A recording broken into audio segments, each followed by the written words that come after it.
We all want our children to be healthy. This includes the development of their immune system, which fever can assist. We pediatricians want to help you deal with fever calmly and safely, and spare your child unnecessary medication and emergency visits.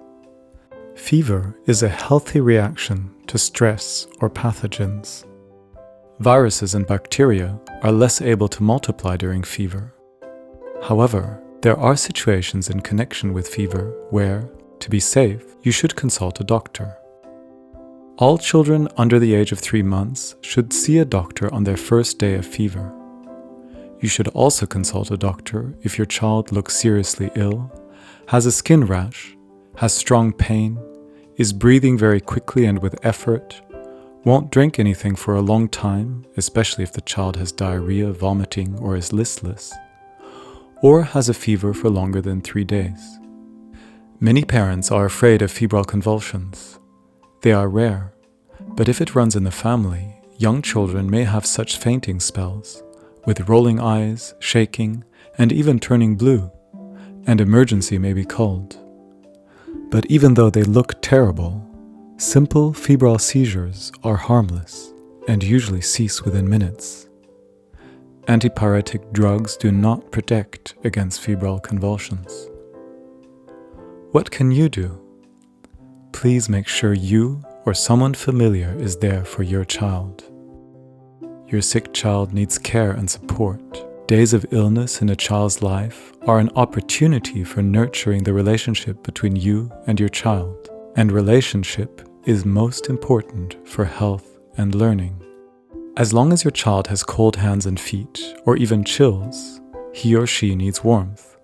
Make sure your sources of warmth do not burn. You avoid stress and suffering by gentle warming during the rise of a fever. Once your child has warm hands and feet, and maybe even sweats, less warming is necessary, but still keep the child comfortably warm. If your child is asleep, let it sleep. You don't need to wake your child to measure the temperature. In case of severe discomfort, body temperature compresses can help. Do not apply cold. Offer enough to drink in sips. Eating is less important.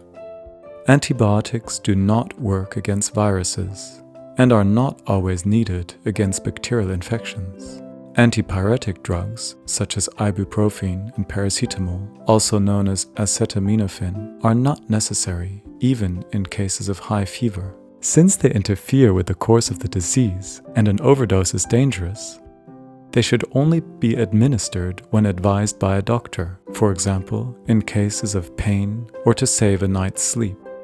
Inform your school or kindergarten. Children should only return there when they have been looking and feeling really well again for at least 1 fever-free day without medication. In summary, fever is an important ability in dealing with infections. For an otherwise healthy child, there is no upper limit at which one must lower a fever. Depending on general condition, a temperature over 40 degrees can easily be tolerated. A sick child needs warmth, calm parents, safety, and closeness.